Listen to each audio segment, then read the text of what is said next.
জামায়াতের কাছে জাতিসংঘ প্রতিনিধি দলের প্রশ্ন, নির্বাচনে সব দল দাঁড়াতে পারবে কিনা। এমন একটি শিরোনাম, এমন একটি খবর ঢাকার প্রায় সবকটি পত্রপত্রিকায় প্রচার করেছে। দর্শক, আপনারা নিশ্চয়ই এই খবরটি দেখে থাকবেন। জাতিসংঘের একটি বিশেষজ্ঞ প্রতিনিধি দল এখন ঢাকায় রয়েছে। তারা ঢাকায় এসেছে বাংলাদেশ সরকারের, অন্তর্বর্তী সরকারের আহ্বানে সাড়া দিয়ে, কারণ তারা জাতিসংঘের কাছে আগামী নির্বাচন অনুষ্ঠানের ব্যাপারে কারিগরি সহায়তা চেয়েছিল এবং সেই সহায়তার ব্যাপারে কাজ করার জন্য এবং স্টেক হোল্ডারদের সঙ্গে কথাবার্তা বলে পুরো বিষয়গুলো বোঝার জন্য জাতিসংঘের 3 সদস্যের একটি প্রতিনিধি দল ঢাকায় রয়েছে। তারা বেশ কয়েকদিন ধরে রয়েছে।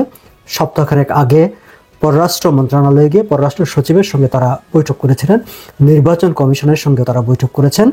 চট্টগ্রামে গিয়ে বিভিন্ন রাজনৈতিক দল, সিভিল সোসাইটি, সমাজের বিভিন্ন ব্যক্তিবর্গ বা একটি সুষ্ঠু নির্বাচন অনুষ্ঠানের জন্য যারা স্টেক হোল্ডার, তাদের সবার সঙ্গেই এই প্রতিনিধি দলটি বৈঠক করেছেন। ঢাকায় কাল জামাত ইসলামের সঙ্গে তারা বৈঠক করেছেন এবং এই বৈঠকে বিশেষ করে জামাত ইসলামের সঙ্গে যে বৈঠকটি, সেই বৈঠকে সকল রাজনৈতিক দলের অংশগ্রহণের বিষয় নিয়ে আলোচনা হয়েছে এবং তারা জানতেও চেয়েছে। এই বিষয়টি নিয়ে দর্শক একটু কথা বলতে চাই আপনাদের সঙ্গে, আমার নিজস্ব কিছু ভাবনা আপনাদের সঙ্গে শেয়ার করতে চাই। মূল আলোচনা যাবার আগে চলুন আমরা একটু আজ থেকে প্রায় 7 দিন আগে, যেদিন এই প্রতিনিধি দলটিকে নিয়ে ঢাকায় জাতিসংঘের যে সমন্বয়কারী আছেন গোয়েন লুইস, তিনি পররাষ্ট্র সচিব জসিম-উদ্দিনের সঙ্গে যেদিন সাক্ষাৎ করেছিলেন, সেই দিনকার পত্রপত্রিকার কিছু খবরের দিকে একটু আপনাদের দৃষ্টি আকর্ষণ করি। সেদিন গোয়েন লুইস বলেছিলেন, সাংবাদিকদের সঙ্গে যখন কথা বলেন তখন তারা বলেছিলেন যে নির্বাচন কবে হবে সেটি সরকার এবং এখানকার রাজনৈতিক দল ঠিক করবে। জাতিসংঘের প্রতিনিধি দলের কাজ হচ্ছে কেবল কারিগরি সহায়তা দেওয়া। নির্বাচন কমিশন যে চাহিদা দিয়েছে সেই চাহিদা অনুসারে তারা কাজ করছে। অর্থাৎ জাতিসংঘের আবাসিক প্রতিনিধি গোয়েন লুইস সেদিন পরিষ্কার করে দিয়েছিল যে তারা আসলে নির্বাচন কবে হবে বা নির্বাচনে কারা অংশ নিবে না নিবে সেই সব বিষয় নিয়ে, নির্বাচনের সময়সীমা নিয়ে তারা কোনো ধরনের আগ্রহ প্রকাশ করছে না বা তারা কোনো ধরনের মতামত ব্যক্ত করবে না। কিন্তু প্রতিনিধি দলটির প্রায় 7-8 দিন থাকার পর কাল যে বৈঠকটি হলো, সেই বৈঠকে আমরা দেখতে পাচ্ছি তারা বেশ নির্বাচনে কারা অংশগ্রহণ করতে পারবে কিনা সেই সব বিষয় নিয়ে তারা আলাপ করেছে, প্রশ্ন করেছে, তারা জানার চেষ্টা করেছে। আমি ঠিক এই মুহূর্তে আপনাদের সঙ্গে যখন কথা বলছি, এখন পর্যন্ত আমার চোখে পড়েনি যে তারা বিএনপির সঙ্গে বৈঠকটি করেছে কিনা। না করে থাকলেও আজকালকের মধ্যে হয়তো তারা করবে। কিন্তু এখন পর্যন্ত ঢাকায় এই যে বিশেষজ্ঞ প্রতিনিধি দলটি, তাদের যে তৎপরতা, তারা নানা মহলে স্টেক হোল্ডারদের সঙ্গে তারা যেসব আলাপ আলোচনা করেছেন বা তাদের মনে যে কৌতূহলগুলো জেগেছে, যেসব প্রশ্নগুলো তারা করছেন, সেগুলো আমার কাছে মনে হয়েছে মোটা দাগে আমি কয়েকটি জিনিস দাঁড় করেছে যে জাতিসংঘের এই বিশেষজ্ঞ প্রতিনিধি দলের, কিংবা যদি বলি মোটা দাগে যে জাতিসংঘ আসলে তাদের মনে বাংলাদেশের আগামী নির্বাচন নিয়ে কী প্রশ্নগুলো খেলা করছে।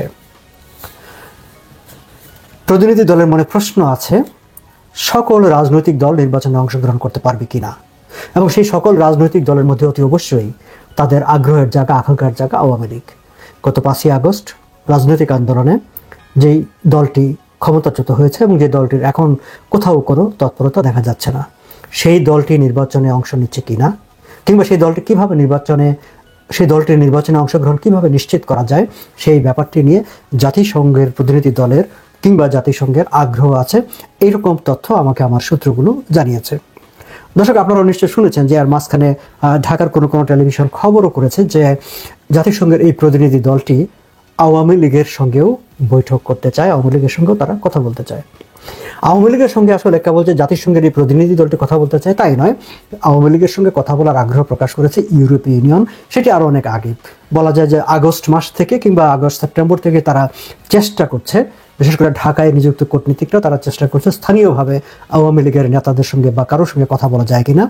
সংগত কারণেই তারা কাউকে সেখানে খুঁজে পায়নি, কিন্তু তাদের ইচ্ছা ছিল, এখনও আছে, তারা আওয়ামী লীগের সঙ্গে কথা বলার। এবং অতি দ্রুত স্বল্পতম সময়ে একটি নির্বাচন অনুষ্ঠানের ব্যাপারে ইউরোপীয় ইউনিয়ন প্রথম তারা কাজ করতে শুরু করেছে এবং তারা বলছে যে তারা প্রায় সব ইউরোপীয় ইউনিয়নভুক্ত সবকটি দেশ তারা ঐক্যমত্যে পৌঁছেছে যে বাংলাদেশে দ্রুত একটি নিরপেক্ষ গ্রহণযোগ্য একটি নির্বাচন হওয়া দরকার এবং একটি নির্বাচিত সরকারের হাতে ক্ষমতা হস্তান্তর হওয়া দরকার। এবং তারই ধারাবাহিকতায় পরবর্তীতে মার্কিন যুক্তরাষ্ট্র সেই চাওয়ার সঙ্গে বা সেই আকাঙ্ক্ষার সঙ্গে যুক্ত হয়েছে। এখন মার্কিন যুক্তরাষ্ট্র ভারত সম্মিলিতভাবে তারা দেখতে চায় যে খুব দ্রুতই বাংলাদেশে একটি নির্বাচিত সরকার প্রতিষ্ঠিত হয়েছে, এবং প্রতিবেশী দেশ ভারত তো স্পষ্টভাবে জানিয়ে দিয়েছে যে বাংলাদেশের সঙ্গে একটি স্বাভাবিক সম্পর্ক তাদের স্থাপিত হবে বাংলাদেশে একটি নির্বাচিত সরকার গঠিত হবার পরই।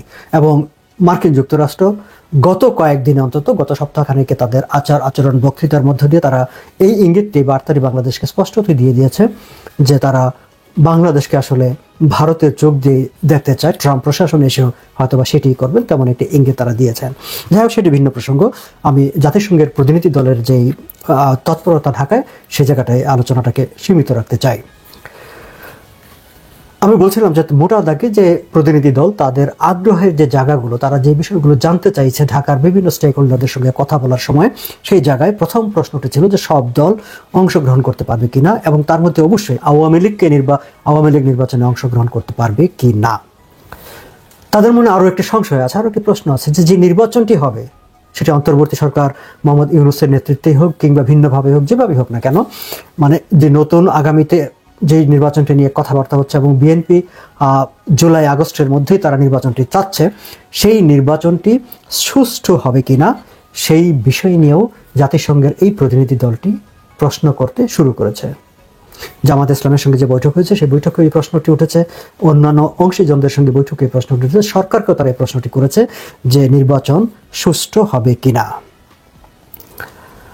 তারা এটিও জানতে চেয়েছে যে ঠিক জাতিসংঘ তাদেরকে কিভাবে একটি সুষ্ঠু নির্বাচন অনুষ্ঠানের ব্যাপারে জাতিসংঘ তাদেরকে কিভাবে সহায়তা করতে পারে, এবং আওয়ামী লীগের বেশ কয়েকটি নির্বাচন, আওয়ামী লীগের অধীনে যেসব জাতীয় নির্বাচন কিংবা অন্যান্য নির্বাচনগুলো হয়েছে, যেই সব নির্বাচনে জাতিসংঘের অবজারভার টিম থাকার কথা ছিল, জাতিসংঘ সেই সময় সেই নির্বাচনগুলোতে তাদের প্রতিনিধি পর্যবেক্ষক দল পাঠায়নি।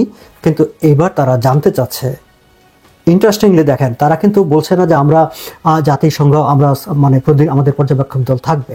তারা জানতে চাচ্ছে যে জাতিসংঘের যেই নির্বাচনের সময় জাতিসংঘের কোনো মিশনকে স্বাগত জানানো হবে কিনা। মানে তার মানে কি তাদের মনে কোনো রকম সংশয় আছে যে এই সরকারও জাতিসংঘের কোনো মিশনকে স্বাগত না জানাতে পারে, কিংবা তাদেরকে এখানে ওয়েলকাম নাও করতে পারে, তাদেরকে নাও চাইতে পারে। কিন্তু জাতিসংঘ সেই আগামী যে নির্বাচনটি হবে বাংলাদেশে, সেই নির্বাচনে তারা পর্যবেক্ষক পাঠাতে চায়, সক্রিয়ভাবে তারা দেখতে চায় নির্বাচনটি কেমন হবে, এবং সেটি তারা জানতে চাচ্ছে যে সেই নির্বাচনে তাদেরকে স্বাগত জানানো হবে কিনা।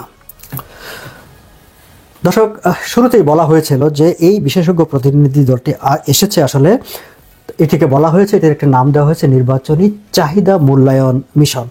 অর্থাৎ একটি নির্বাচন অনুষ্ঠানের জন্য বাংলাদেশের নির্বাচন কমিশন কিংবা বাংলাদেশের সরকার যেভাবে বলে না কেন, তাদের চাহিদা কি, তারা কি কি চায়, জাতিসংঘের কাছ থেকে তারা কারিগরি সহযোগিতা বা কি ধরনের সহযোগিতা চায়, সেইটি জেনে তারা কিভাবে সহযোগিতা করবে তার একটা রূপরেখা তৈরি করার জন্যই এই টিমটি এখানে এসেছে।